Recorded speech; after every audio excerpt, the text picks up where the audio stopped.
What's up, guys? Welcome back to TFGoose Gaming. I'm TFGoose here with Vendetta, and it's time to update things a little bit, yeah? Yeah, yeah, we've made some progress. Yeah, we definitely have. If you saw our last couple of videos on building a boss Witch Doctor and building a boss Wizard and other bosses, I don't know. Basically, we were just kind of giving you guys sort of a rundown on how you can start out with your characters if you want to go with these two classes and put some builds together that aren't crazily dependent on anything. Hey, look at this. We get a conduit right away. Oh. Ding. And but now we've been able to play for a little while and actually, you know, got some gear and picked up a few, picked up a few set pieces and such. In fact, complete sets, as a matter of fact. And we want to show you guys the viability of that once you actually spend some time and put some effort into the characters and try to come up with something sweet. So this video is going to be about my character that you see here, Poodoo, and why not? And showing you guys the Jade Harvester set, which is what I am wearing now. So this set is all about blowing things up with dot damage. So you load everything up, and you press Soul Harvest, and everything dies. Well, almost everything dies. Yeah, we should point out, too, you know, this is T5. Yeah, this is T5, if you see up there in the right-hand corner. So basically with this build, and I'll show you things like, you know, my stats and blah, blah, blah, blah, blah, in just a little bit. But you can one-shot any mob, for sure. You can one-shot champions, actually, I can one-shot their minions, I guess. Yeah, minions. Yep. And the actual champ itself tends to take about 75% damage or so, something like that. For blue champ packs, they just all melt instantly. There's just no chance. Which is fantabulous. But the build itself, as you can see, still rocking Spirit Walk, and I had this on Jaunt for a little while, but I decided to go ahead and to map it back to Honored Guest because with my current gear and build, I was having a little bit of mana trouble sometimes. So getting that extra little boost from Honored Guest is actually nice. So I went ahead and put that back. Then we're on Zombie Dogs with Lifelink. And last time we did this, it was on Leeching Beasts. And Leeching Beasts is really nice for a while because it has great life return if you have some life on hit.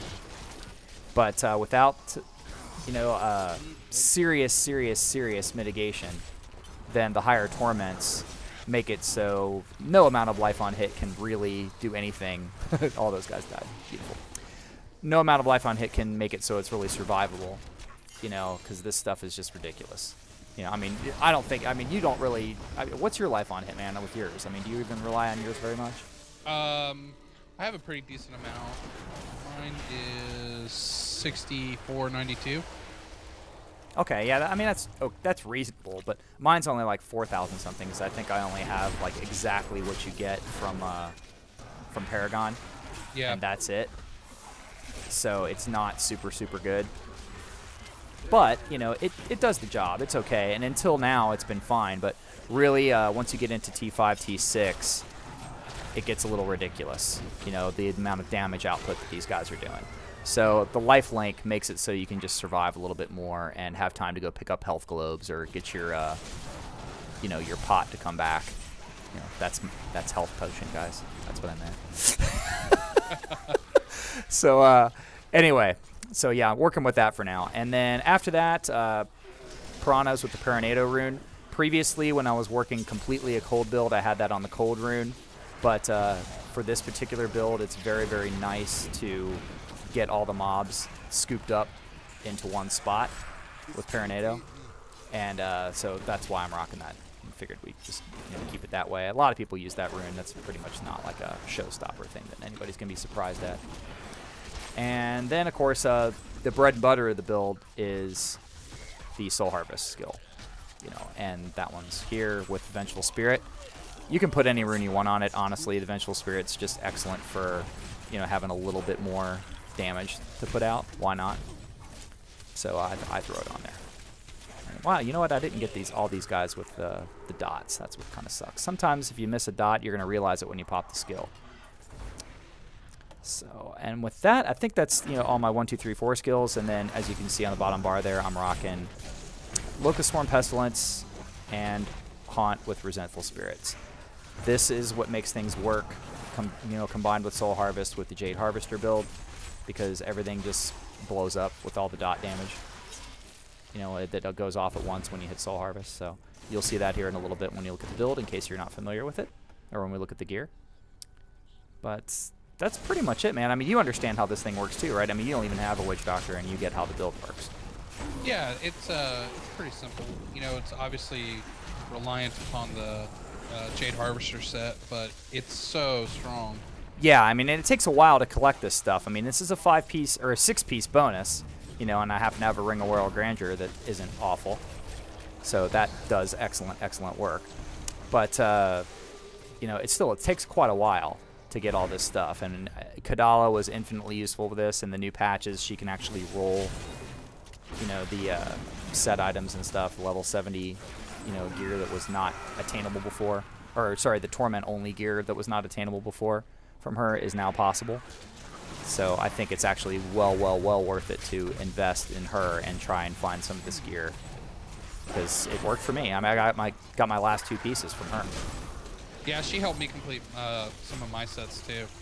Yeah, which you'll see in the next video here when Vendetta gives us his rundown. So that's kind of the bread and butter of the build here. Let's clean up these mobs, and then I'll just kind of give you a quick rundown of the skills and let you look at the gear and everything, in case you guys want to pause the video and take care of that. But we don't want to suck up too much of your time here. You've seen tons and tons of runs before, and may have even seen this build, so we'll show you what's going on with this. So again, guys, here's the build. Take a quick look there. The only thing that changed from the previous one, again, other than the stuff I told you, is the passives, which I just replaced Rush of Essence with Pierce the Veil for more damage, because Rush of Essence doesn't really do anything for us in this build. So pretty self-explanatory. You definitely want to have Creeping Death, because your dots last forever, or as they put it, forever, but it's really 5 minutes when you do this. So definitely stick that on. And then for the gear, this is how things look. I'll just mouse over here for about 2 to 3 seconds on each piece, so you can kind of see what's going on. You can do whatever. For your amulet here, if you want to put on some cold damage, you can, but I was just rocking straight up stuff. I have a Thing of the Deep. If you put on an Octopian Serpent, you can actually reduce your damage even further, which I've been toying around with doing that just because I do die, obviously, here and there. So that's something you might want to consider. Other than that, though, having a Stone of Jordan also helps, but if you don't have one of those, then just get something with a Trifecta as well. And this guy here, I'll talk about the Mad Monarch Scepter. Act 1 bounty thing. Again, you'll get one of these probably while you're trying to hunt for the Ring of Royal Grandeur. But it hits really hard, but it's a slow weapon, but that's okay, because what you want with this bomb that goes off when you blow apart everything with the Jade Harvester build, which again, just look at that bottom line there in the 6 set, and you can see why that's happening. You want things to get hit really hard. That's the idea. So attack speed really doesn't do anything for you, so just get a slow weapon that hits like a truck, and the Mad Monarch does a great job for that, and also has the added bonus of blowing things up when you kill 10 things, so that's always nice.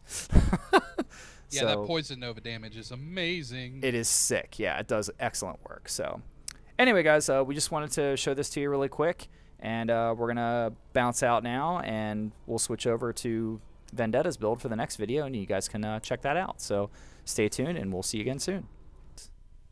Okay. All right, let's give it another shot now. Go ahead and talk a little bit.